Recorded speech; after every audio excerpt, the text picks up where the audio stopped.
funcionarios el día de hoy y en los próximos meses para que eso se fortalezca y no tengamos más dificultades más adelante que puede ir jalando cola en una bomba de tiempo. En educación hay una gran demanda en la deuda social. Y es una deuda social de muchos años, de muchos miles de millones. Sé que no vamos a acabar esa deuda en un solo día, en un solo año. Pero hagamos un proceso sólido de estar impartiendo Amigos, algún buenos días. recurso Estamos para en ir vivo para pagando una transmisión progresivamente y que especial para nuestros el de la maestros agencia tengan siempre un mensaje de propositivo para los Andina. niños, para Les los saluda jóvenes, que Estefanía son el Chao y futuro estoy del país. acompañada de Flor Huelca aquí en la segunda reunión. La continuidad de proyectos de del inversión, Core aquellos que ha propuesto que, PRONIET como bien desde dijo educación, el ministro necesitan un Fernando, recurso adicional para que este año podamos presidente terminar del las Consejo de instituciones Ministros, educativas tiene una propuestas por los finalidad gobiernos regionales y y el definir Ministerio las de prioridades de Educación. obras y proyectos de Consolidemos inversión esos en cada saldos zona del presupuestales país. Así que le Flor. puedan dar una nueva Así es, infraestructura a Estefanía, nuestros estamos en la niños y segunda jóvenes reunión el año de escolar gobiernos regionales y el Ejecutivo. En 2017. este momento está haciendo uso de la palabra el presidente Indudablemente del Gobierno habíamos Regional de pedido el Cusco y 24 de presidente julio de la Asamblea que el Nacional SNIP ya no sea de tan Gobiernos lento, Regionales, el que señor sea Edwin Licona, dinámico, está que sea dando amigable, que cuenta sea de un lo buen que ha filtro, sido pero que el balance también nos dé algunas competencias a las de los regiones acuerdos en de el ya primer no Gobierno viajar Regional tanto a antes Lima, de como la decía el premier. hecho uso de la palabra del Sabemos que presidente el del Ministerio de Consejo de Economía y Ministros, dando Finanzas ha hecho bienvenida a un esta esfuerzo reunión. para Él ha generar señalado un que se nuevo han sistema de inversión pública que ustedes cumplido lograrán el conocer 60% en de su los momento, y compromisos esperamos que sea asumidos en el dinámico, primer como lo Gobierno habíamos regional. solicitado, Él ha señalado que hay para los más de proyectos 270 necesidad de la compromisos que están en población trabajo y que nos den y ha también ratificado a la los voluntad del gobiernos Ejecutivo regionales de trabajar en las facultades, conjunto con los gobiernos transferencias de algunas regionales para competencias que sí trabajar pasan en por lo que es nuestra el destrabe de responsabilidad. inversiones y Al final, definir la los prioridad de demandados las obras somos que los se van a gobernadores, realizar en los los que espacios convivimos territoriales. con las Ha necesidades, señalado los también que de que convivimos con los conflictos. Y si se ha acordado articulamos bien, en ese el proceso Consejo va a de ser Ministros bueno. la participación Nuevamente, mensual Premier, de los gobiernos este es un regionales espacio el más en las reuniones importante. del Consejo de Ministros y Hoy ha sé establecido que va a también la haber un voluntad de que promedio se de 100 puedan reuniones realizar con 322 reuniones demandas. macro-regionales con los Muchos gobiernos regionales para que gobernadores puedan que no de ese tenían la modo recoger facilidad las con el anterior expectativas, los gobierno reclamos, los de intereses de siquiera los saludar gobiernos a un regionales. ministro, darle la mano. Así Flor, de alguna manera Prácticamente reafirma que no entonces habíamos continuar con conocido el nunca. desarrollo Hoy de sí política tenemos la posibilidad de coordinación conversar con intergubernamental y ustedes. realizar El 24 de julio también el habíamos balance del exigido un primer ministro de Gobierno Economía Ejecutivo que se realizó el sensible, pasado 2 de septiembre. humano, Vamos a escuchar y lo entonces es. las palabras del presidente de la Sabemos que es Asamblea asertivo, Nacional de está Gobiernos conversando Regionales, con nosotros Edwin y nos Licona. pide cuáles son las necesidades. No todo pasa por presupuesto, porque si solo fuera presupuesto, hoy no resolveríamos muchos temas. Pasa por voluntades, por acción, por responsabilidad, por esperanza, mucha fe de nuestros funcionarios de las distintas líneas, tanto del gobierno nacional como de los gobiernos regionales. Premier, sigamos haciendo este esfuerzo máximo. A usted lo felicito porque hemos generado este espacio de forma mancomunada. Seguro que el próximo Consejo de Ministros en el que va a participar ya un representante del norte, porque el Consejo de Ministros en el que participan los gobernadores no debe ser uno solo. Hemos concordado en que debe ser progresivo, rotativo, porque un día hay que hablar del sur, otro día hay que hablar del norte, del centro. Todos tenemos necesidades. En diciembre va a estar por nosotros Reinaldo Hitbil del norte y seguro él no solo va a hablar de Piura, sino de las otras regiones que también necesitan fortalecer proyectos hídricos en el tema agrícola, señor Ministro de Agricultura. Habrá tiempo para seguir trabajando. Hoy hay que tomar decisiones. Hoy hay que responsabilizarse por las necesidades del pueblo. Hoy sé que vamos a sacar muchos proyectos, vamos a destrabar inversiones. Agradecemos también al Congreso de la República, en la persona de su presidenta, la doctora Luz Salgado, por haberles dado las facultades legislativas para algunas medidas que van a ser útiles en este último trimestre para este nuevo gobierno. Pero también solicitamos al Congreso de la República la derogatoria del artículo 12. Estamos esperando ya 5 o 6 meses. Solo nos queda un mes para hacer la inversión efectiva. Nuestra eficiencia de gasto en este momento es deficiente. Y seguro no pasamos el 80% y nuevamente van a decir, las regiones no saben gastar, las regiones son así, son las... Le pedimos al Congreso este jueves derogar ese artículo 12 y nosotros vamos a hacer el esfuerzo para que esa eficiencia de gasto suba mucho más y podamos hacer algo que significa no solo eficiencia de gasto, sino calidad de gasto. Estamos en el segundo año de nuestro gobierno culminando, ya solo nos quedan 2 y les solicitamos, les impetramos trabajar con el mayor compromiso con todos nuestros gobiernos regionales y así vamos a buscar un país con equidad, un país justo, pero una población llena de esperanza porque este proceso puede ser bueno y nuevo a la vez. Muchas gracias, ministro. Que viva el Perú y sigamos avanzando. Gracias. Gracias, gobernador. Creo que vamos avanzando, pero no me ha golpeado la mesa hoy día. Quería también darle la bienvenida. Está Máximo San Román, que nos acompaña. Javier Abubataz, que es el jefe de CEPLAN. Nuestro secretario de Centralización, Eduardo Cruzado. Y también vemos aquí en la sala varios viceministros, directores generales, que también vienen a participar de estas importantes reuniones. Bienvenidos a todos. A continuación, seguimos con las palabras del presidente de la Asociación de Municipalidades del Perú, el alcalde de Ate, Óscar Benavides Mejía. Recordamos que el tiempo es de 5 minutos. Bueno, ya me recortaron. Primero vamos a dar un fuerte aplauso al Cristo, a Dios que nos une a todos nosotros. Permítanme, señores, por favor.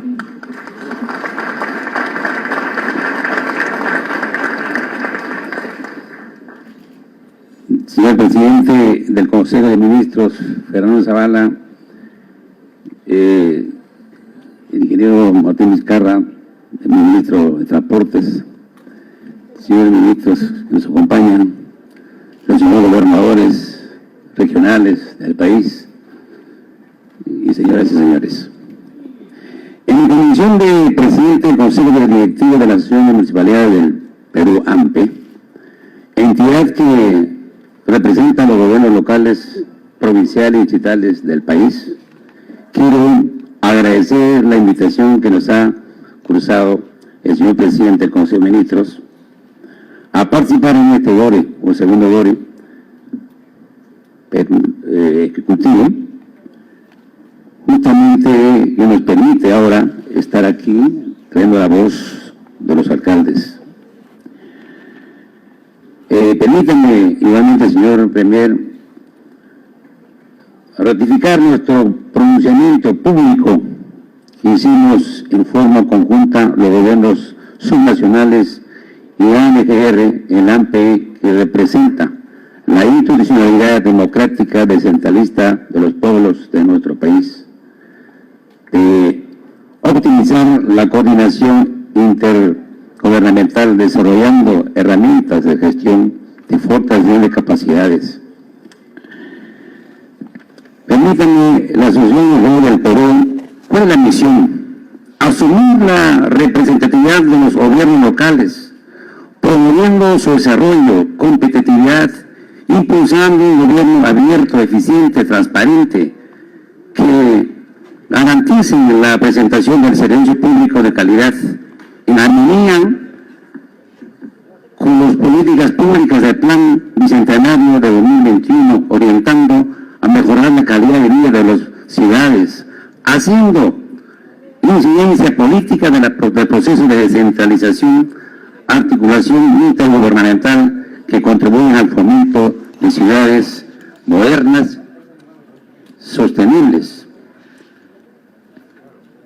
Institucionalidad, definición de la incorporación, participación de colegiada de la presentación del gobierno subnacional ANGR, AMPE, los mismos que forman parte de la estructura orgánica del BCM, con poder de decisión de fortalezca, contribuya al proceso de descentralización y modernización del Estado. Incorporar al AMPE como representante de los gobiernos locales en las sesiones del Consejo de Ministros, en temas vinculados al desarrollo de ciudades, impulsar la modificación y actualización de la ley orgánica de gobiernos locales, regulando la competencia en materia de residuos sólidos, transportes, equipamiento urbano, entre otros de las áreas metropolitanas, así como otorgar el régimen especial a los municipales rurales, a los municipios ubicados en zonas fronterizas, solicitar la derogatoria de la normatividad sobre la reelección de autoridades regionales y locales, empoderando el liderazgo de las autoridades de que garanticen la sostenibilidad de la implementación de las políticas locales, descentralización fiscal, realizar la descentralización fiscal con el objetivo de dotar a los gobiernos subnacionales de los recursos necesarios para impulsar el desarrollo, principalmente en salud, educación y saneamiento urbano-rural, seguridad, agricultura, riego, manejo sostenible del suelo, agua, fomentando la competitividad de los territorios, del sentido que propone el incremento del presupuesto de los gobiernos subnacionales hasta que representen el 50% total nacional. Participación colegiada de AMPE en el diseño, planificación, evaluación e implementación de los programas nacionales de Sierra Exportadora, Mi Riego, Trabaja Perú, Impulsa Perú, Jóvenes Productivos, entre otros programas sociales que intervienen en el ámbito de los gobiernos locales que contribuye el cierre de brechas sociales y económicas. Descentralización fiscal, incrementando en 2 puntos porcentuales de IGB al Fondo de Compensación Municipal Foncomún y 10 puntos porcentuales más de impuestos a renta de canon de las actividades extractivas para ser distribuidas en forma compensatoria con equidad a los gobiernos subnacionales. Y nos comprometemos, señor presidente, a persuadir a algunas municipalidades que encabezan la marcha contra la extracción de los recursos naturales, ¿no? Y eso no podemos permitir. Así que eso es lo que vamos a trabajar a nivel nacional.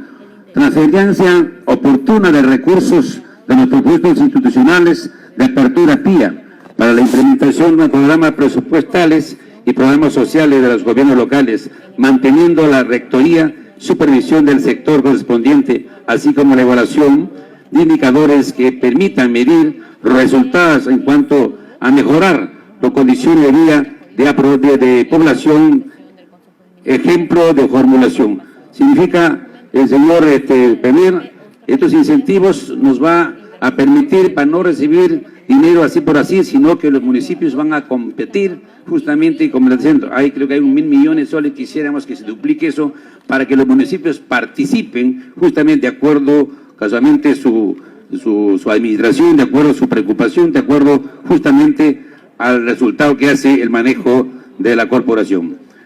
Creación de los espacios de articulación regional, local, intermedio, implementación de forma coordinada con el AMPE, de Programa Nacional de Desarrollo de las Personas que laboran en los gobiernos locales, gestión local, destrabar las inversiones locales, inmediata aprobación y destrave de expedientes, presupuestos o autorizaciones que detienen el inicio de proyectos de inversión pública que se encuentran trabadas en diferentes ministerios, principalmente el Ministerio de Vivienda, Saneamiento Urbano Rural, adecuando los sistemas administrativos y funcionales del Estado, siendo prioridad revisar el SNIF.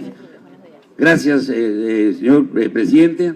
El presidente de la República en Huánuco se integró justamente con Andahuaylas, que en plena ejecución se extornó 38 millones de soles, y gracias a la política de acá del gobierno actual, señor presidente, nos permite ahora estar ya en el Congreso, justamente para terminar. Está todas las trochas en las calles, y eso, gracias, y al trabar eso, se va a trabar todos los proyectos que están justamente trabajos ahí en diferentes ministerios.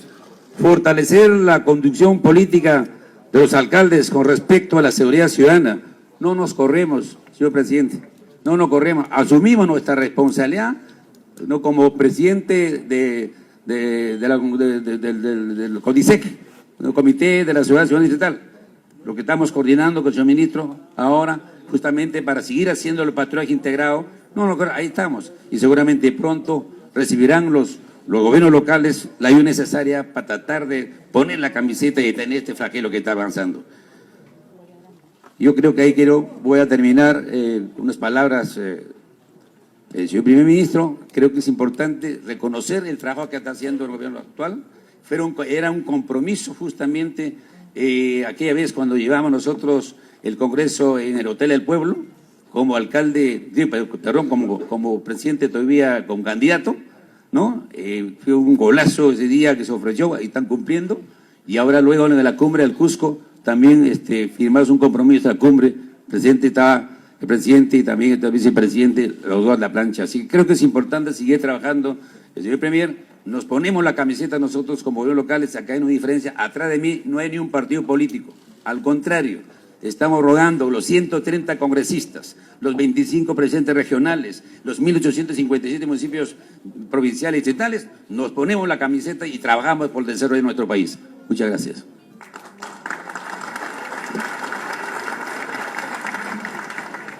A continuación, palabras del presidente de la Red de Municipalidades Urbanas y Rurales del Perú, alcalde de Puno, Iván Flores Quispe. Hola.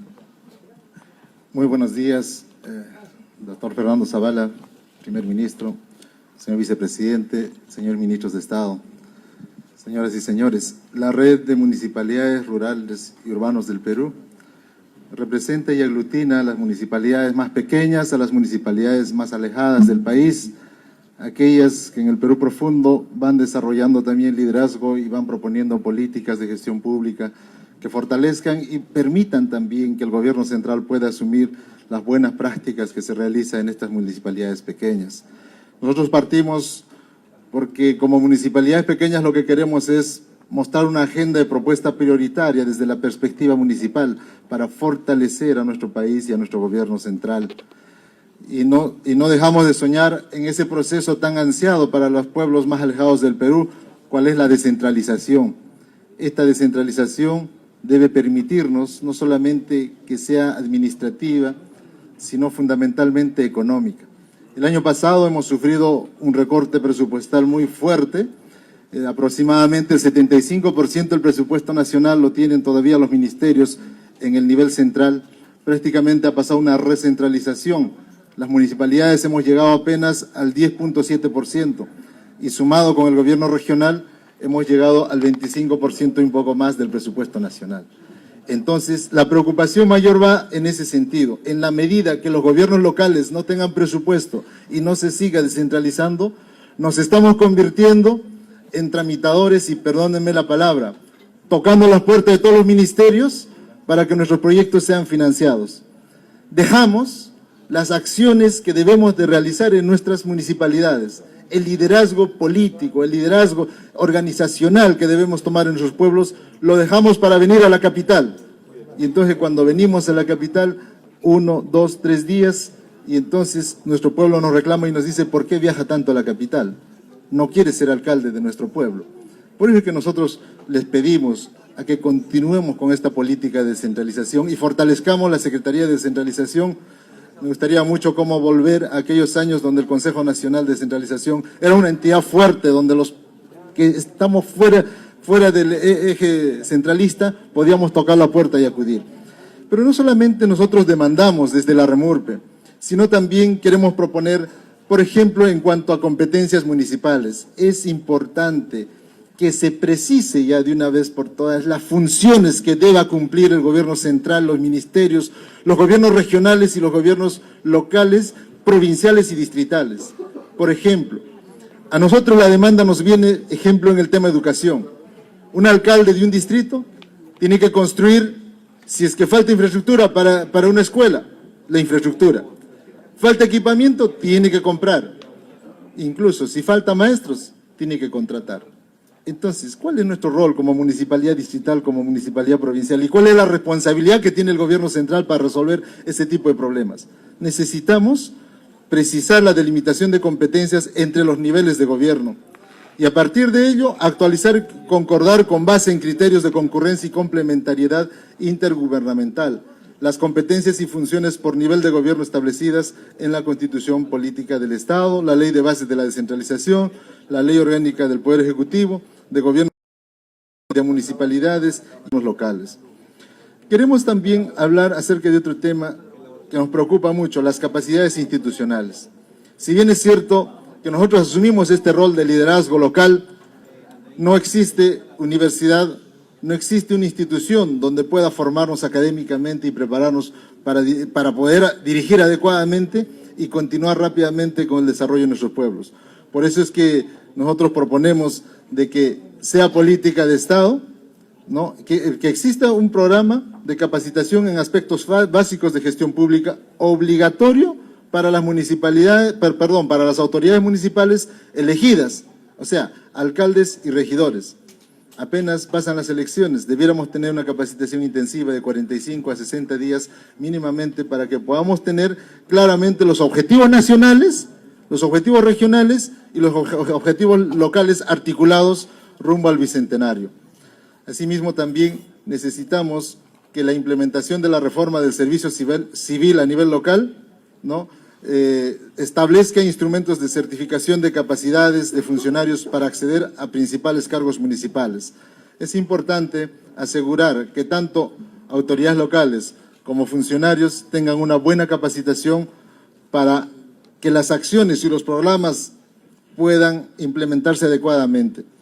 También quisiéramos que desde el Ejecutivo se mire bien la diversidad municipal. Si bien es cierto que en Lima se concentra la tercera parte de nuestra población nacional, es importante también ver que una de las características de nuestro Perú, que es un estado pluricultural, multiétnico y alberga a muchas naciones.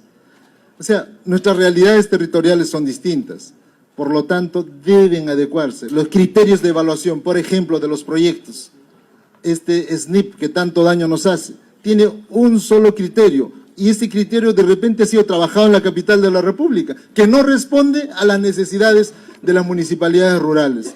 Así que nosotros necesitamos establecer una clasificación oficial de municipalidades basada en variables objetivas de diferenciación de características territoriales y capacidades institucionales entre municipios, que sirva de base general para la asignación de competencias, recursos y acciones de fortalecimiento institucional.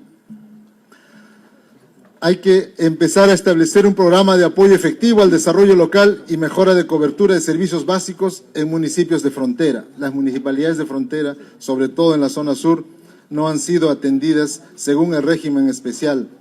Y por eso es que estamos a la expectativa de que este gobierno pueda hacer hincapié. Asimismo, necesitamos incorporar en la legislación tributaria municipal las diferencias existentes en el potencial de ingresos tributarios entre los municipios urbanos mayores, los municipios urbanos intermedios y los municipios predominantemente rurales. Cuando hablamos del Fondo de Compensación Municipal, tenemos que entender que se debe de compensar a las municipalidades más pequeñas, a las que menos tienen.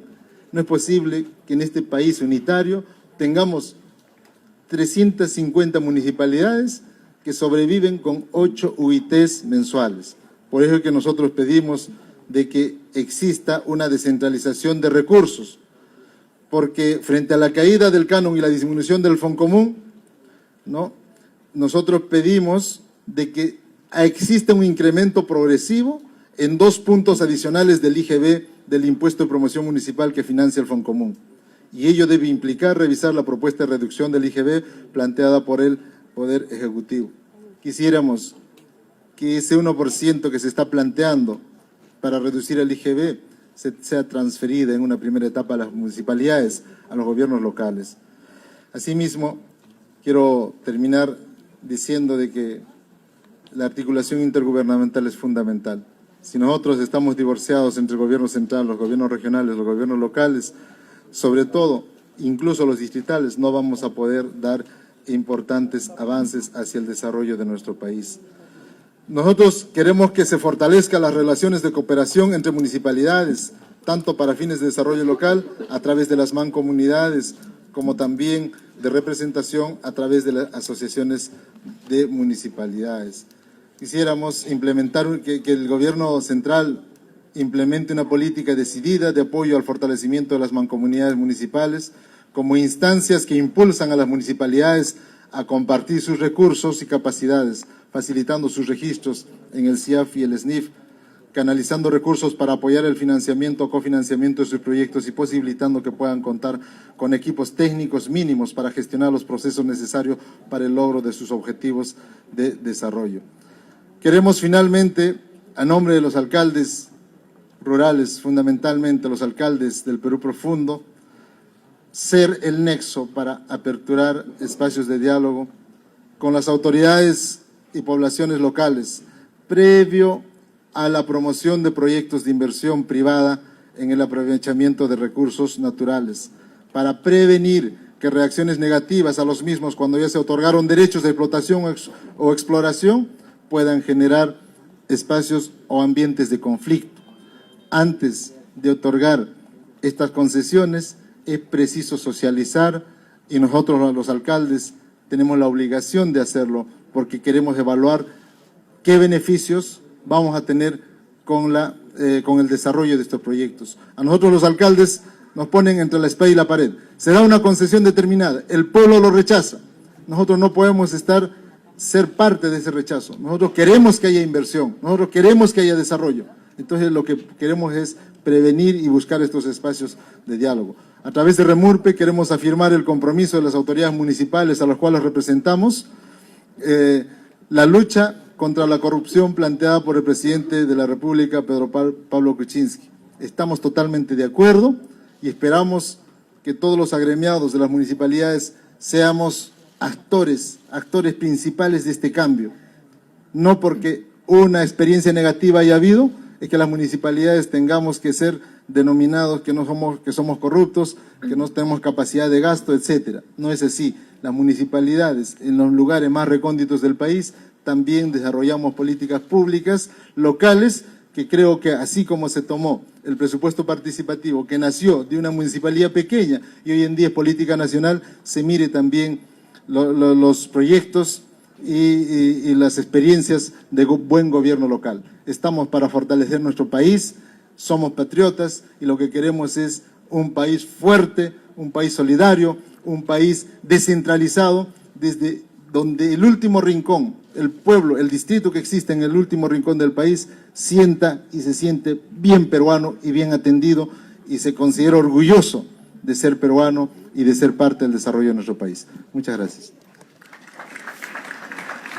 Bien, eran las palabras entonces de A continuación, Iván Flores, dejamos en el uso de la vicepresidente palabra la al Red de señor Ricardo Municipalidades Cruzado, Rurales del Perú, secretario y de alcalde de Descentralización. Puno. Él había hablado sobre Premier, ministros, el gobernadores, principal solo punto, que es para la informarles de dos descentralización, que no innovaciones solamente antes sea de ingresar administrativa, sino también una al trabajo ya de las descentralización exposiciones. económica, que exista Una una primera es que, política a diferencia del y primer que BORE, el exista encargo esta sobre vez de la esta política presidencia de la los ministros es responsabilidad del buscar que gobierno los central. compromisos sean de los Así es, gobernadores, Estefanía, el de los gobernadores, señor Iván, alcalde Iván Flores representa la red de municipalidades rurales. Hemos tenido muchos compromisos en las primeras agendas que fueron pedidos expresos de los ministros a los gobernadores en términos de vacunación, han respaldado el de proyectos compromiso de lucha que se contra la habían tenido, de corrupción algunos permisos sectoriales y las que tenemos en políticas los o las espacios medidas regionales. anticorrupción Entonces, el sistema de monitoreo, alentadas, impulsadas esta por el vez en este gobierno, y segundo también BORE ha que se señalado de integra que al las monitoreo del primer BORE, municipalidades están en las incorporará capacidades compromisos de que desarrollar solicita el Poder políticas Ejecutivo públicas. hacia los Como gobernadores, resumen, vamos que nos permitan comentando, avanzar Estefanía, juntos, de que y en el esta mismo segunda mecanismo de reunión reportar de gobiernos avances regionales a y del nivel de Ejecutivo ministerios lo participan haremos 19 a nivel ministros de de Estado, gobernadores está para el también siguiente el BORE. secretario de Lo que tenemos claro Descentralización, es que estos el jefe de la espacios nos oficina de sirven para poder diálogo. marcar compromisos de ambas partes para el desarrollo de los territorios específicos. A continuación pasamos a las exposiciones y empezamos con el ritmo de Continuamos trabajo. entonces con las El ministro de exposiciones. Vivienda, por favor.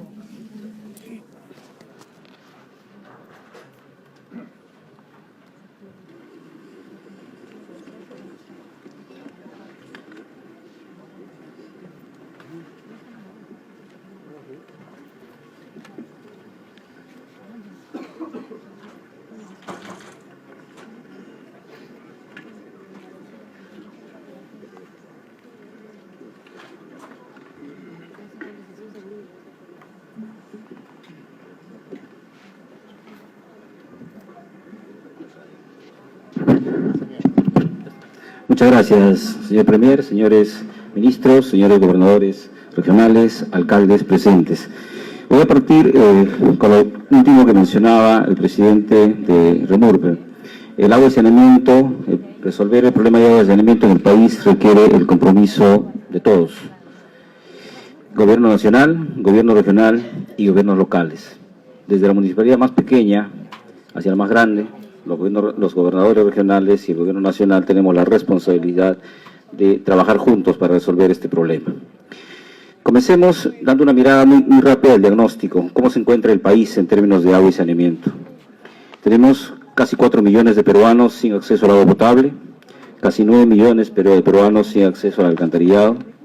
De quienes tienen acceso al agua potable, solo el 54% reciben agua que puede ser considerada segura, y en las zonas urbanas y en las zonas rurales apenas el 1.2%. Solo el 62% de las aguas servidas que están bajo el ámbito de las entidades prestadoras de servicios de saneamiento pasan a través de plantas de tratamiento. Y finalmente, los servicios no son sostenibles. ¿A qué se debe? ¿Cuáles son las causas principales que nosotros identificamos? 3. La primera, los operadores con escaso apoyo y con graves problemas económicos, inversiones deficientes, un marco legal inadecuado que no permite que se fortalezcan los operadores y que no permite que las inversiones sean eficientes. ¿Quiénes brindan los servicios de agua y saneamiento en el Perú? Los servicios son brindados por las entidades prestadoras de servicios de saneamiento, por los municipios y también por las JAS, que son las juntas de asociaciones de los mismos consumidores de los servicios. El Perú tiene alrededor de 31 millones de habitantes, de ellos 7.2, que es el 23%, es población rural, y el restante 77% es población urbana. Las CPS, las entidades prestadoras de servicios de saneamiento, tienen bajo su ámbito a 19.5 millones de peruanos. De ese 19.5 millones, el 17.7 millones tienen servicio de agua potable y 16.3 millones servicio de alcantarillado. Finalmente, el ámbito de las CPS alcanza al 63% de la población total. Fuera del ámbito de las EPS existen alrededor de 4.4 millones de peruanos en zonas urbanas, que representan el 14% de la población total. Y finalmente, el 7.2 millones de peruanos, 23%, están en zonas rurales y quien brinda los servicios son básicamente las JAS y en algunos casos también los municipios. Si consolidamos toda la información de las EPS y los municipios, vamos a encontrar que la población urbana en el Perú, solo el 88% cuenta con servicio de agua potable y el 81% con servicio de alcantarillado. En cuanto al área rural, el 59% servicio de agua potable y el 29% de alcantarillado. La siguiente diapositiva lo que muestra es, más allá de las cifras, muestra que ninguna de las regiones ha logrado atender al 100% de los peruanos con agua y saneamiento. Preocupa mucho en el caso del acceso al agua urbana, que ninguna de las regiones ha logrado atender, pero existen regiones realmente que son materia de gran preocupación. Ucayali, por ejemplo, que apenas el 52% de su población urbana tiene servicio de agua potable. Pasco, solo el 77%, por resaltar algunas. Y en cuanto a la población rural, Loreto, solo el 8% de la población rural tiene acceso a agua potable. Es decir, la situación es bastante complicada. En relación al desagüe, en la parte urbana, tampoco ninguna región ha alcanzado brindar el servicio a toda su población. Y igual, preocupaciones muy grandes. Loreto, por ejemplo, que apenas alcanza el 48% de la población, Tumbe 51%. En la parte rural, la situación es aún más complicada. Loreto solo el 3%, Madre de Dios 5%, Ucayali 4% de su población. Es decir, la situación es muy crítica. El tratamiento de las aguas servidas. La única información que existe es la información referida a las entidades prestadoras de servicios de saneamiento. Existen 204 plantas de tratamiento de aguas residuales en el Perú. De esas, solo 163 están funcionando. Información al 2014. 16 entidades prestadoras no cuentan con ninguna planta de tratamiento y existen en el ámbito de las entidades prestadoras 89 localidades que no cuentan con plantas de tratamiento de aguas residuales. Alguna información adicional. Las obras. Hemos dicho reiteradas veces que las obras solas no resuelven los problemas. Sin embargo, si las obras por lo menos se hubiesen concluido y estarían funcionando, algo aportarían. Lamentablemente eso no sucede.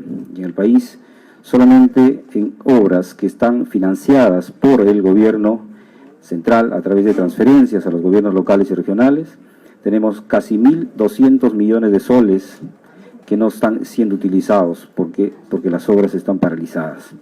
De estas obras, el 55% de las obras están paralizadas por causas vinculadas a los expedientes técnicos y el 20% por problemas contractuales.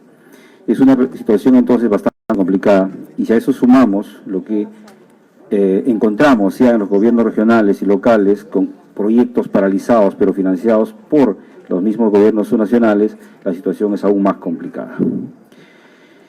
Alguna información también importante, las transferencias.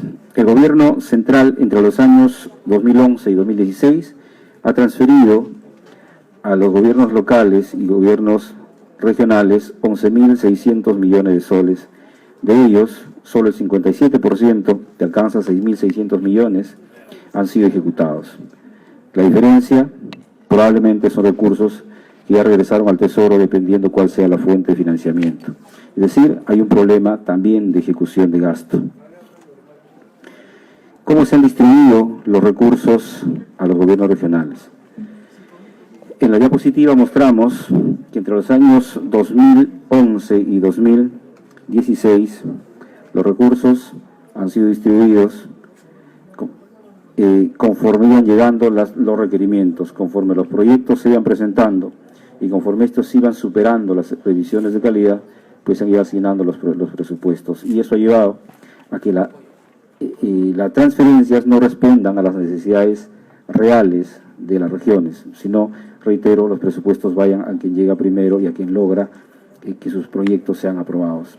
Destaca entonces Lima, ha recibido alrededor de 1.500 millones de soles, Puno 1.126 y así sucesivamente. Y tenemos regiones como Huancavelica, por ejemplo, la cobertura y la calidad del servicio. ¿Qué ha pasado con la inversión en los últimos 3 años, 2013 al 2015?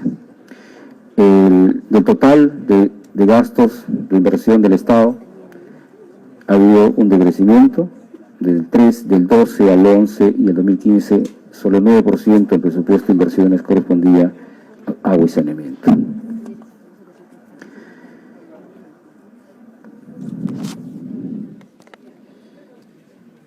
En agua y saneamiento, desde los años 2009 al 2015, se han invertido alrededor de 24.762 millones de soles. De estos, el gobierno nacional el 18%, el gobierno regional también el 18% y los gobiernos locales 64%. Debemos precisar que de ese 64%, aproximadamente la mitad son recursos que el gobierno nacional ha transferido a los gobiernos locales. Lo que mostramos en esta diapositiva también es que del total de inversión del Estado, solo el 3.3% ha correspondido a agua y saneamiento en este periodo. Un tema importante, ¿cómo hacemos que los servicios sean sostenibles? ¿Cómo logramos que las entidades que brindan el servicio logren disponer de los recursos que requieren para la operación y mantenimiento adecuado de la infraestructura? Y esto tiene que ver con las tarifas. Lo he mencionado reiteradas veces que probablemente no sea un tema del que se quiera hablar, pero las cosas las tenemos que decir con absoluta claridad. Y ahí tenemos en la primera gráfica las barras que muestran para un consumo de 15 metros cúbicos mes, cuál es el promedio de la tarifa. En el Perú, la más alta es Lima, con $7 por mes por 15 metros cúbicos. Sin embargo, estamos debajo, comenzando nuestro vecino del sur, de Santiago, de Sao Paulo, bueno, diferentes ciudades. Es decir, nuestras tarifas son bastante menores que las de otros países. Pero ¿qué ha pasado ya al interior del país? En la gráfica, en las curvas que se muestran. Si uno ve el promedio nacional, va a ver que las tarifas han sufrido un ligero incremento.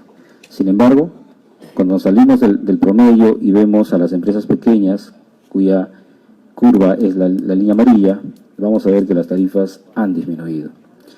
Las EPS medianas, de igual manera, la línea gris, las tarifas han disminuido. Las EPS grandes, lo que podemos observar es que aproximadamente desde el 2011 las tarifas también se han detenido, no han subido. Y no se trata que las tarifas suban por subir, Lo que se trata es que las tarifas respondan a la calidad del servicio y permitan además los recursos que las entidades necesitan para garantizar una adecuada operación, pero además puedan progresivamente asumir las inversiones. Frente a esta realidad, ¿qué es lo que planteamos como gobierno? Vamos a trabajar en dos ejes muy bien definidos. El primero, y el más importante, y que ha sido siempre dejado de lado, y lamentablemente cada vez que viajo al interior del país y nos reunimos con los alcaldes, siempre reclaman obras y obras, pero nunca hablamos o queremos hablar de qué hacemos para que los operadores, para que las EPS o los mismos municipios o la JAS tengan las capacidades y los recursos para administrar adecuadamente la infraestructura. Ese es un gran tema entonces en que vamos a trabajar. Nosotros vamos a trabajar para fortalecer y modernizar los operadores. Eso que significa que los operadores tienen que realizar un trabajo orientado al cliente, tienen que ser eficientes, especializados, autónomos. Pero también tenemos que hacer más inversiones y vamos a hacer inversiones que nosotros hemos llamado inversiones eficientes, es decir, inversiones que cierren brechas, inversiones que mejoren los servicios y además protejan el medio ambiente, es decir, el tratamiento de las aguas servidas. Yo me quiero detener solo por un minuto en las inversiones que mejoren los servicios. Este es un tema central en el Perú. Nos hemos acostumbrado que la única forma de mejorar los servicios es desechar la infraestructura que existe e instalar toda nueva. Y entonces cuando visitamos las regiones, ya no nos hablan en muchas regiones de proyectos, nos hablan de megaproyectos, de miles de millones de soles para infraestructura, y que contempla cambiar todo lo que existe, desechar lo que existe. Y eso, señores, no es la solución. Por ahí no está el camino. Hay que hacer infraestructura para mejorar el servicio, sí, pero hay que determinar técnicamente qué cosa es lo que hay que cambiar, y no desechar todo lo que existe. Si seguimos en esa línea, difícil que podamos avanzar con los recursos que se disponen. Estas dos líneas de trabajo, para poder hacerse con mayor rapidez y con mayor agilidad, nos llevan a una tercera, que es la simplificación de los procesos y la normativa. Ese es un tema central sobre el que nosotros estamos trabajando. ¿Cómo entonces vamos a fortalecer los operadores? ¿Cómo vamos a fortalecer a quienes prestan los servicios? Haciendo algunas cosas muy concretas sobre las que venimos trabajando. En primer lugar, dando continuidad y sostenibilidad a las capacidades que se transfieren a los operadores. Haciendo atractivas a las EPS para profesionales y técnicos calificados. En el Perú, hace algunos años, se capacitó a muchos profesionales para la gestión, la administración de los servicios de agua y saneamiento. Lamentablemente, esos profesionales no están en las entidades prestadoras, tampoco en los municipios. También, para fortalecer a los operadores, tenemos que dotar a esos operadores de equipamiento mínimo para poder realizar los procesos operativos y comerciales. Hay que lograr el saneamiento financiero de los operadores. Hay que garantizar, lo que dije hace un momento, tarifas reales, justas, que cubran los costos de operación y mantenimiento y progresivamente las inversiones. También, para fortalecer los operadores, estamos trabajando para mejorar la supervisión y fiscalización y calidad de los servicios. Y acá es un tema importante. Solamente el ámbito de las entidades prestadoras de servicios de saneamiento existe un regulador que es SUNAS, que supervisa y fiscaliza el servicio. Sin embargo, a los municipios que brindan servicio de manera directa, nadie les supervisa, nadie fiscaliza la calidad de los servicios. Y eso no puede continuar. Tenemos que sensibilizar a la población sobre el valor económico del agua y la trascendencia del pago oportuno de los servicios. Hace algunos años, Apoyo hizo un estudio muy interesante sobre la prioridad de pago por los servicios. Aunque parezca increíble, fueron los celulares los que ocuparon el primer lugar, después energía eléctrica y al final quedó agua y alcantarillado. Y creemos que eso no puede ser. Necesitamos dar asistencia a los operadores. Hay que promover la integración. En el Perú existen 50 EPS, 50 cuyo número es excesivo. El Perú no necesita más de 20 o 25 EPS. ¿Qué vamos a hacer o en qué estamos trabajando ya? En la búsqueda de integración entre EPS. Vamos a por eso a implementar algunos incentivos que nos lleven a ello. Pero además existe una situación mucho más complicada. Existen ciudades urbanas y en cuyo interior existen pequeñas JAS, pequeñas asociaciones que están brindando servicios y servicios de muy mala calidad. esas localidades, esas pequeñas localidades tienen que incorporarse al ámbito de las EPS.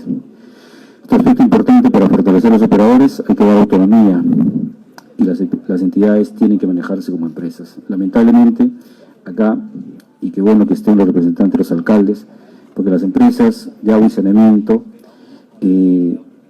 son municipales y tienen la responsabilidad de la gestión de los municipios desde los años 91 y 92. Y lamentablemente, cuando hacemos el balance, no ha sido lo mejor lo que ha sucedido. Ha habido demasiada injerencia política en las EPS y eso tiene que desaparecer si queremos que realmente los servicios mejoren. ¿Cómo hacemos inversiones eficientes?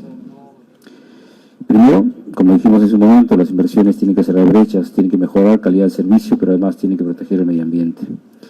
Segundo aspecto importante, que la asignación de los recursos que se dan a las regiones para agua y saneamiento tienen que responder a las necesidades y en eso venimos trabajando. Los recursos serán distribuidos teniendo en cuenta las brechas que quedan por cerrar y además ajustando por indicadores de pobreza.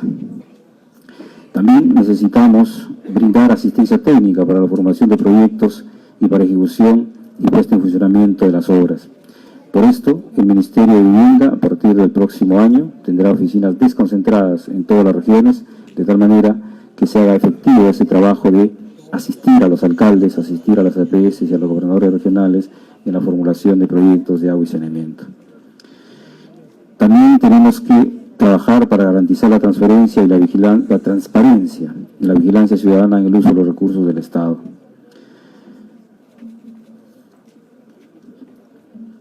Vía la delegación de facultades, nosotros venimos trabajando para fortalecer el sector. Eso implica modificación de normas vinculadas al regulador, a SUNAS, modificación de normas vinculadas también a la OTAS, al ente técnico del Ministerio de Vivienda, que se encarga de asumir temporalmente la gestión de algunas entidades prestadoras, y también normas vinculadas a los mismos prestadores. Estamos trabajando también, vía delegación de facultades, en el saneamiento económico y financiero de las entidades prestadoras. Las entidades prestadoras tienen deudas de hace muchos años, contraídas con el FONAVI, contraídas por otras aplicadas porque se acotó impuesto a la renta sobre donaciones y otras cosas más, lo cual hace inviable su situación financiera y sobre lo que estamos trabajando para resolver. También, en la búsqueda de las inversiones eficientes, hay algunas modificaciones que tienen que darse a nivel de la ley del sistema de evaluación de impacto ambiental, la ley de recursos hídricos, ley de residuos sólidos. Sobre todo ello, venimos trabajando en este momento vía la delegación de facultades. Pero además de ello, también venimos trabajando en ajustes normativos que ya no tienen, o en normas que no tienen rango de ley, sino tienen de menor rango, decreto supremo, resoluciones, en las que también van a contribuir y complementar con estas para un mejor desempeño de los prestadores. Además de ello, en nuestras oficinas desconcentradas que van a funcionar a partir del próximo año, vamos a tener también a profesionales jóvenes con un programa de voluntariado para trabajar en proyectos de agua y saneamiento. El presidente tiene un gran interés y está muy preocupado por resolver el tema de agua y saneamiento, y además él busca que gente joven, profesionales jóvenes, se vinculen a la gestión del agua y saneamiento, y por eso se está creando un voluntariado que a partir del año siguiente trabajará en nuestras oficinas desconcentradas en las diferentes áreas de prestación de los servicios. Además de esto, es importante conocer cómo ya en el proyecto de presupuesto de 2017 se muestra una diferencia en relación a cuál era la participación del presupuesto de agua y saneamiento en el presupuesto del ejercicio del Estado. Este año, el 4.8%, perdón, para el 2017, el 4.8%, en todo caso el presupuesto de agua y saneamiento representa el 4.8% del presupuesto nacional.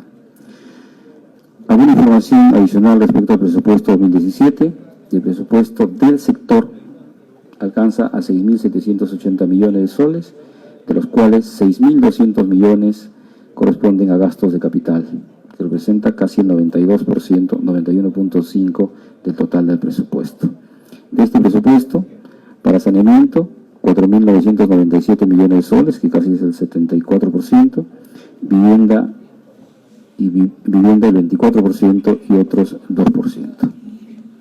Esto muestra con absoluta claridad la prioridad en agua y saneamiento, y además este incremento del presupuesto representa un incremento del 40% en relación al presupuesto del año anterior. ¿Sí? ¿Cómo se distribuye el presupuesto de inversiones? Y acá hay un tema que hay que precisar. Nosotros mencionamos que hasta hoy los recursos para las inversiones en agua y saneamiento se han transferido sin tener en cuenta criterios vinculados a la necesidad, a los requerimientos, a la necesidad de cada una de las regiones. Lamentablemente la corrección no se puede hacer de inmediato en el proyecto del 2017. ¿Por qué? Porque existen proyectos que vienen ejecutándose, que tienen que tener continuidad, y también compromisos ya asumidos con los diferentes municipios y gobiernos regionales que tenemos que respetar. Por eso, en el presupuesto de 2017 todavía se mantiene esa distribución que no responde a las necesidades, sino a que llegó primero. Lamentablemente es así, y esperamos que para el 2018 eso tenga que ser corregido con lo que ya venimos trabajando. En esa mirada, el 2017 quien más presupuesto va a recibir es Puno, con 504 millones, seguido Cajamarca, y así sucesivamente. Finalmente, ya para terminar,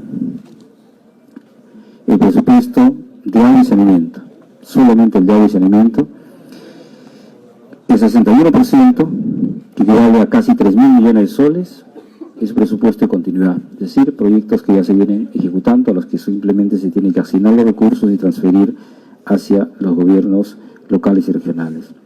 Además del total de presupuesto, casi 2.800 millones, que es el 57%, corresponde a transferencias que van a realizarse a los gobiernos locales y gobiernos regionales.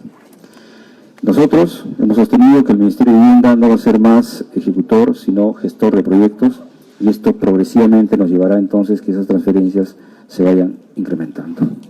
Yo finalizo indicando que el agua y saneamiento requiere el compromiso de todos, requiere el esfuerzo de todos y requiere la participación conjunta de todos.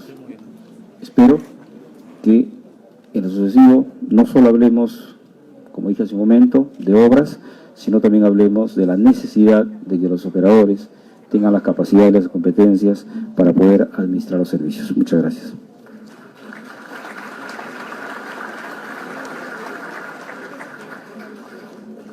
Como es proceso en el GORE, tenemos dos temas de exposición ahora. La siguiente exposición, en función de las prioridades trabajadas con los gobernadores, tiene que ver con la generación de un espacio de diálogo y clima adecuado para el proceso de desarrollo regional, a cargo del señor Rolando Luque, jefe de la Oficina Nacional de Diálogo y Sostenibilidad. Lo invitamos a pasar a la mesa, Rolando, por el paso de 10 minutos. La selección de las exposiciones que ustedes están viendo, agua potable y los temas de clima para las inversiones, tienen que ver con un proceso de acuerdo con la Asamblea Nacional de Gobierno Regional en términos de las prioridades tanto de los gobiernos regionales como del Gobierno Nacional. Rolando Luque, por favor.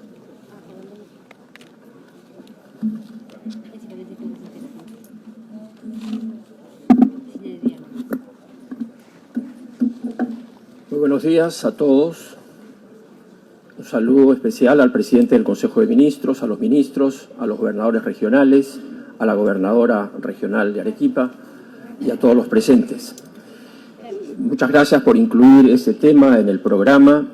Creo que es una oportunidad excepcional para poder explicar cuál es nuestra visión de los conflictos sociales, qué es lo que pretendemos hacer en adelante, y de esta manera plantearles también a los gobiernos regionales una alianza por el diálogo, una alianza de trabajo compartido.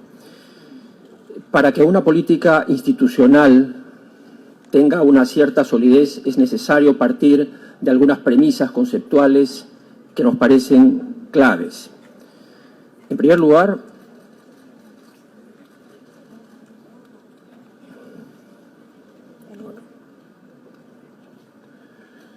entender que el conflicto social es un evento complejo.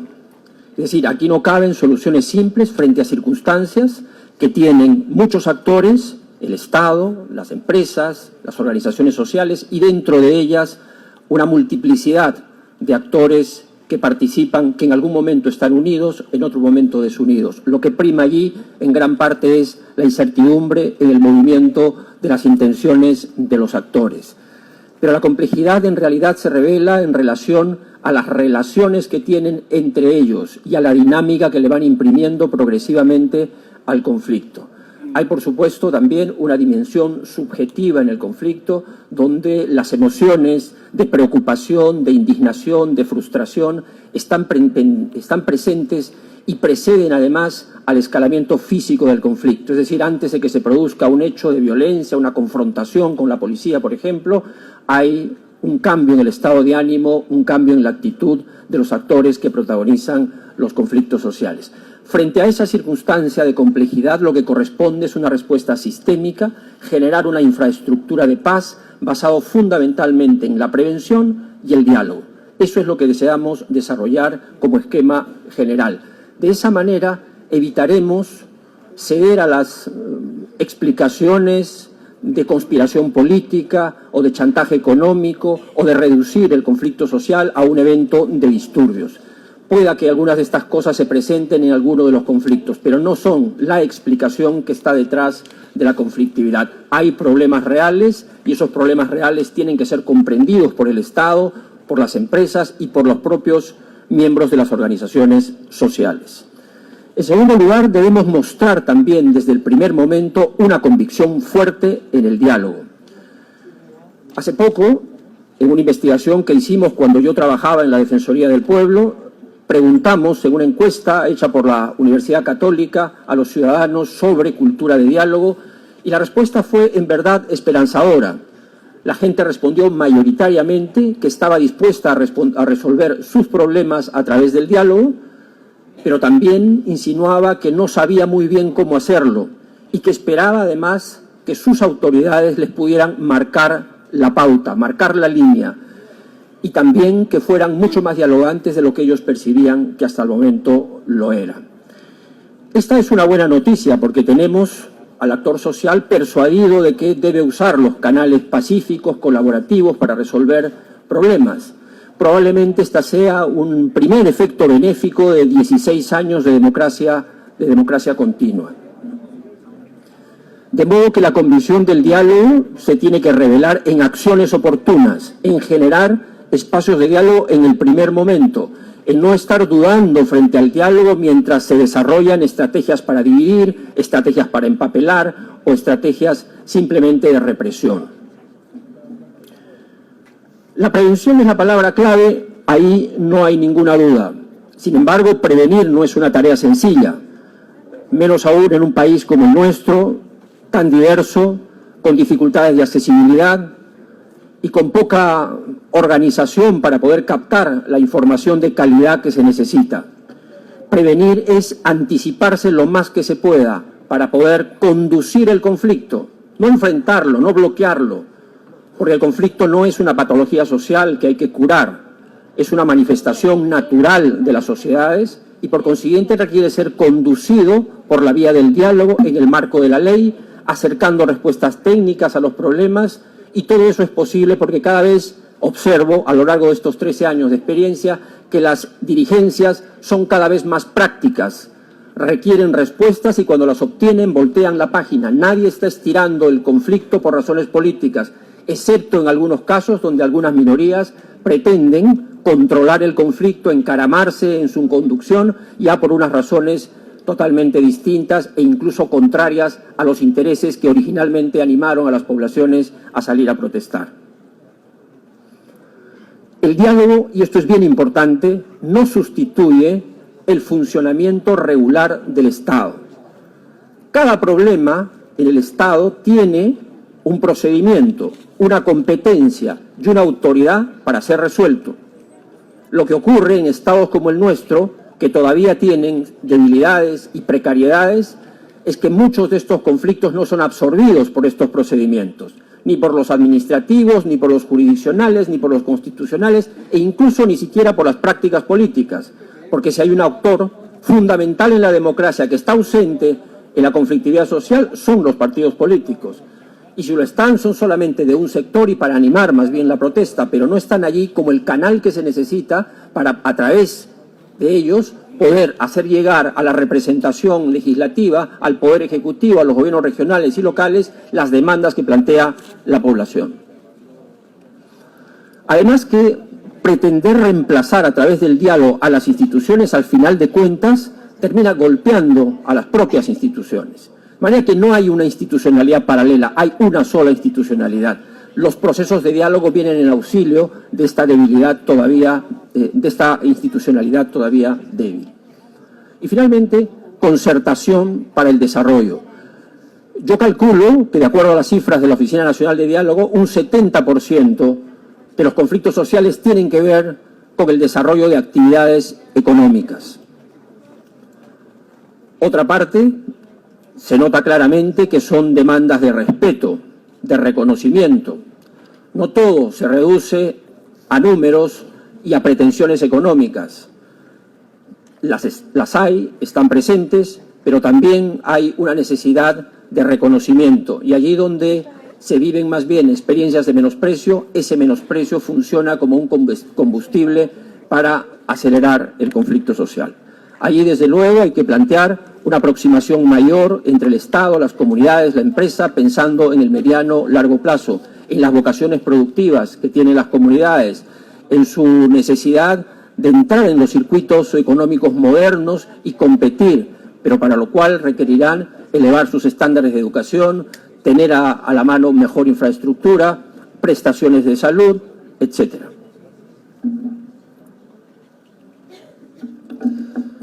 ¿Qué capacidades se deben combinar en el Estado para que esto funcione de una manera sistémica? En primer lugar, la capacidad de gestión pública.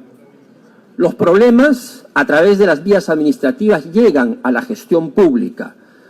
En la gestión pública, el ministro tiene que expresar su voluntad política de dialogar e enseguida conformar un equipo mixto de quienes gestionan el conflicto social y quienes gestionan lo público y quienes gestionan la seguridad. Y de esa manera afrontar el conflicto de una manera sostenible. Pero la gestión pública es la que da respuestas a los problemas. La Oficina de Gestión de Conflictos no construye carreteras ni hace prestaciones de salud. Lo que hace es generar las mejores condiciones para que las partes puedan dialogar, analizar a los actores, analizar los problemas, analizar las coyunturas y en ese espacio dar la oportunidad para que desde los distintos sectores se puedan proponer las fórmulas de solución a los problemas planteados por la población.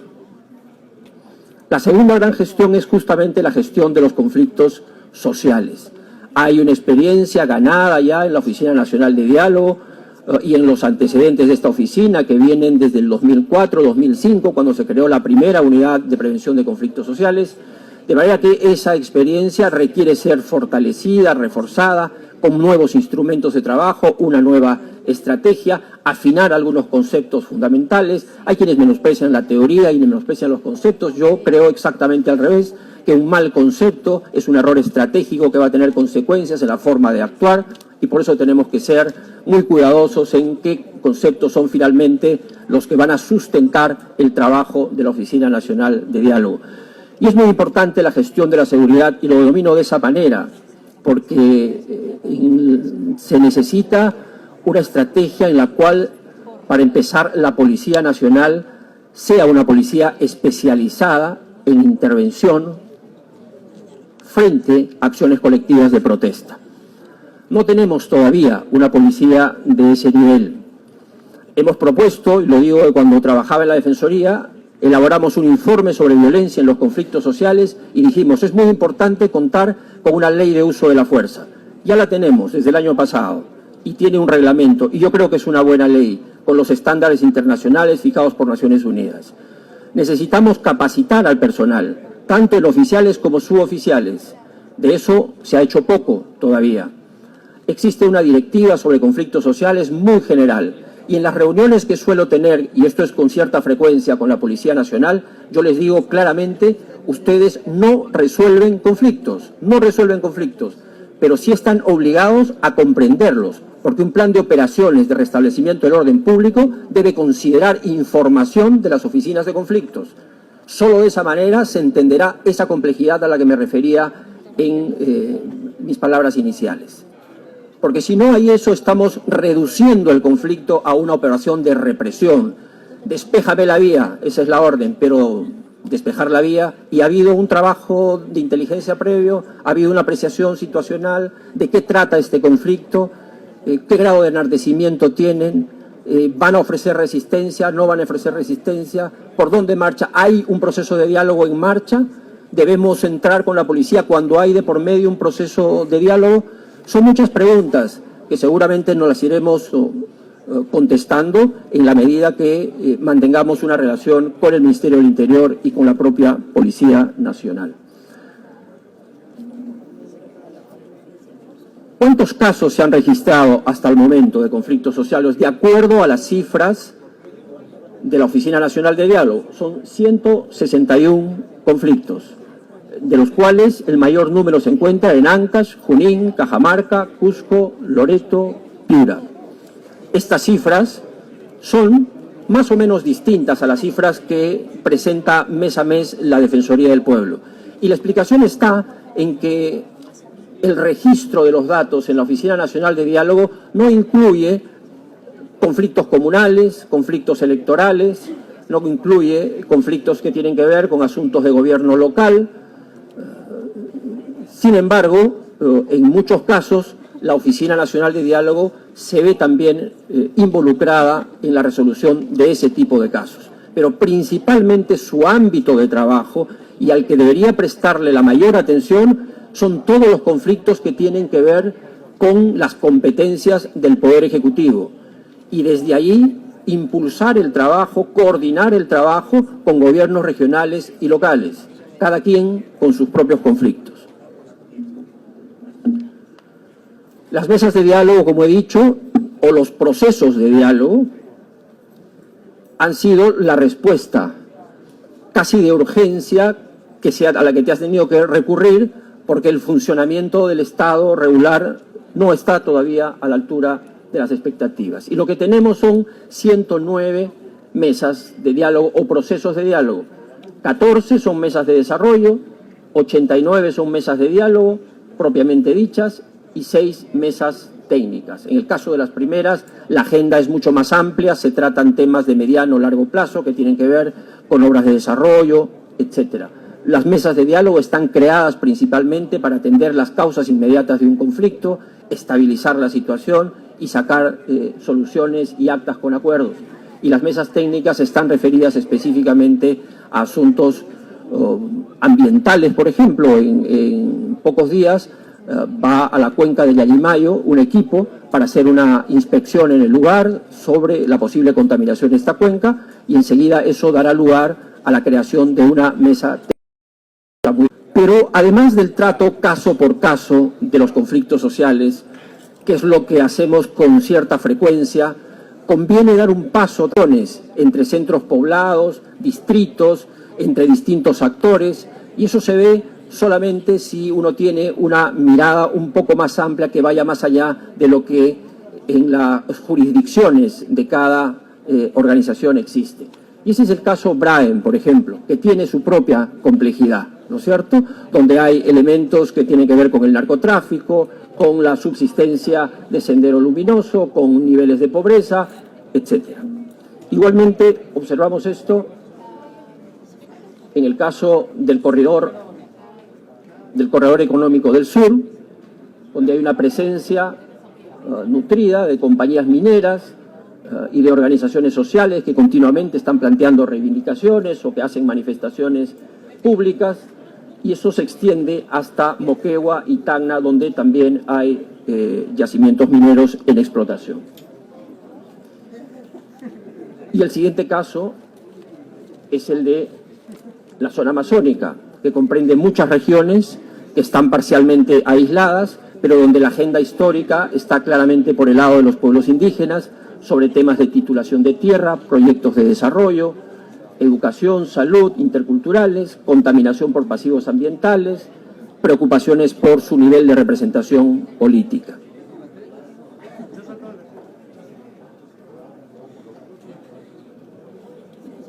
Frente a esto, la plataforma de trabajo de la Oficina Nacional de Diálogo contempla un esfuerzo por monitorear a nivel nacional toda la conflictividad social, con un sistema integrado de información que pueda vincularnos en tiempo real con todas las oficinas de gestión de conflictos de los ministerios y en su momento con los gobiernos regionales cuando estas oficinas se creen en todos ellos. La idea es contar con información de calidad en el tiempo oportuno, de modo que se puedan hacer acciones que permitan canalizar los conflictos por la vía del diálogo. En el análisis es indispensable contar con equipos multidisciplinarios. La complejidad del conflicto exige disciplinas tanto de las ciencias sociales como del derecho, de la economía, de modo que nos ayuden a entender esa complejidad. Y el enfoque tendrá que ser sistémico porque los problemas complejos requieren de un abordaje de esta naturaleza. La intervención requiere de un plan de intervención por casos individuales y también por territorio, organizar adecuadamente los procesos de diálogo y prevenir la violencia especialmente. El seguimiento y la gestión de los conflictos sociales. Este toca un tema sensible del que hemos venido hablando en los medios de comunicación en los últimos días o semanas. Es decir, hay conflictos que han concluido con la suscripción de actas y acuerdos que en gran parte no se han cumplido o que se vienen cumpliendo con mucha lentitud y que a estas alturas incluso redefiniríamos su existencia, si es que debemos mantenerlos, si debemos priorizar algunos y sincerar lo demás y decirle con franqueza a las poblaciones que estos son los casos que se van a atender y esto es lo que es muy difícil de atender o que probablemente se atiendan mucho más adelante. Creo que esa operación de hacer un balance de los acuerdos y de sincerar su efectivo cumplimiento es indispensable, pero contaremos de aquí en adelante con una unidad que justamente haga el seguimiento. Una vez firmada el acta, esos acuerdos entran a una matriz, hay responsables, hay plazos y hay niveles de avance. Y de eso se reportará mensualmente o diariamente, de modo que todos estemos prevenidos de cuáles son esas responsabilidades que tienen que cumplirse en los plazos establecidos. Y finalmente, creo que es importante en los gobiernos regionales y locales ir generando una cierta densidad académica e institucional, apelando a la participación de otras organizaciones que están legitimadas y que pueden en conjunto abrir estos espacios de reflexión sobre la conflictividad, pero también de tratamiento o análisis de casos particulares. Yo creo que las iglesias, la Mesa de Concertación de Lucha contra la Pobreza, la Defensoría del Pueblo, nuestras propias oficinas de diálogo y sostenibilidad, con las autoridades regionales y locales, debemos considerar un espacio y un tiempo para poder tratar el tema de la conflictividad social y señalar algunas tareas y rumbos para enfrentarlo. Actualmente hay 11 oficinas de prevención de conflictos sociales en gobiernos regionales. 7 de ellas están constituidas y 4 están en proceso.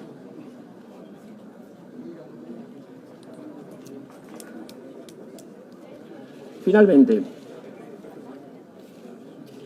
¿qué proponemos en lo inmediato para los gobiernos regionales en esta alianza, en este trabajo compartido que deseamos proponerles? Primero, contribuir con un modelo de ordenanza para la creación de una unidad, oficina de gestión de conflictos sociales, que puede ser modificada, adaptada a la situación de cada gobierno regional. Pero lo importante es que esa capacidad puede estar instalada y que tenga un contacto directo al más alto nivel para que se sienta el peso político de esa oficina. En segundo lugar, un software para el monitoreo de los conflictos sociales, de sus propios conflictos, los que están en el ámbito de competencia de los gobiernos regionales. Ese software vamos a cuidar de que tenga las especificaciones técnicas y conceptuales, de modo que sea compatible con el software que maneja la Oficina Nacional de Diálogo y la información pueda fluir sin inconvenientes. Capacitación virtual y capacitación presencial sobre gestión de conflictos sociales. Las aulas virtuales están dando muy buenos resultados, se puede capacitar a un mayor número, se hace igualmente un examen, una evaluación del avance de quienes se han incorporado a ese grupo y se puede otorgar una certificación al final, ¿no? Y a lo largo del tiempo se irá acompañando este conocimiento de manera presencial. Y por último, necesitamos un protocolo de coordinación entre el Poder Ejecutivo, la Presidencia del Consejo de Ministros, la Oficina Nacional de Diálogo y los gobiernos regionales y locales en materia de gestión de conflictos sociales. Las pautas tienen que estar claras. En su momento les vamos a enviar un borrador de protocolo para que lo vayamos afinando, perfeccionando y hacia el final poder tener un documento que guíe de manera oficial y obligatoria la actuación del Estado peruano frente a la conflictividad social. Y finalmente, estos espacios multiactor que mencionaba con participación de instituciones estatales y de la sociedad. Muchas gracias.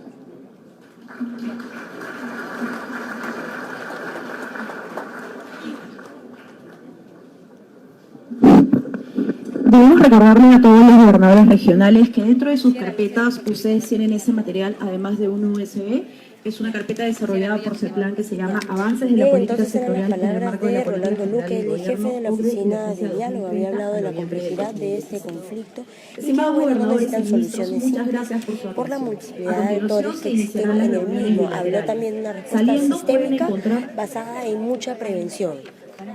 Así es, Estefanía, ha concluido esta primera fase de lo que va a ser la reunión de la oficina, la reunión entre el Ejecutivo y los gobiernos regionales. Se va a desarrollar en este momento las reuniones bilaterales entre cada sector y los gobiernos regionales. Podemos ir señalando el tema que ha caracterizado esa reunión ha sido la colaboración entre los gobiernos regionales y el Ejecutivo. El presidente del Consejo de Ministros ha señalado que se han cumplido el 60% de los compromisos cumplidos en el primer GORE ejecutivo y ha expresado la voluntad de seguir desarrollando estrategias para lo que va a ser el destrabe de inversiones y la ejecución de obras en cada región, ahora de manera específica. El presidente de la Oficina de Diálogo, el jefe en realidad de la Oficina de Diálogo y Sostenibilidad, ha planteado a los gobiernos regionales elaborar un modelo de ordenanza para crear una oficina de conflictividad o de diálogo en cada región. Ha planteado también la elaboración de un software para monitorear los conflictos sociales y la capacitación virtual para que tanto los gobiernos regionales, los gobiernos locales y el Ejecutivo puedan tener un solo protocolo de intervención en cuanto a lo que va a ser la participación del Estado a través de esos 3 niveles de gobierno ante los conflictos sociales. En este momento el presidente del Consejo de Ministros está cerrando esta intervención, reiterando un poco la necesidad de la prevención y el diálogo para resolver los conflictos. Escuchemos. Que no quieren la solución del conflicto, no quieren la solución de las comunidades. Tenemos gobernadores que identificar a estas personas, sacarlas de las negociaciones y realmente buscar el desarrollo de las comunidades y de las regiones. Vamos a ser firmes a nivel de gobierno nacional y seguramente también a nivel de gobiernos regionales en términos de promover el diálogo, pero también ser firmes en términos que se cumpla la ley. Así que les pido a ustedes, gobernadores, va a ser además temas de discusión que voy a tener ahora con varios de ustedes, cómo aseguramos de disminuir la conflictividad a través de poner una agenda de desarrollo. Una agenda de desarrollo, pero al lado de eso tiene que ser también el cumplimiento estricto de la ley. Entonces, bueno, ese será tema de discusión ahora. Sin más, agradecerles nuevamente.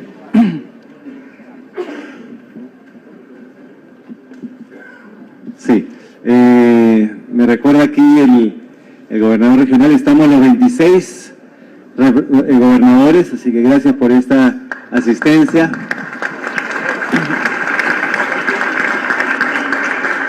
Y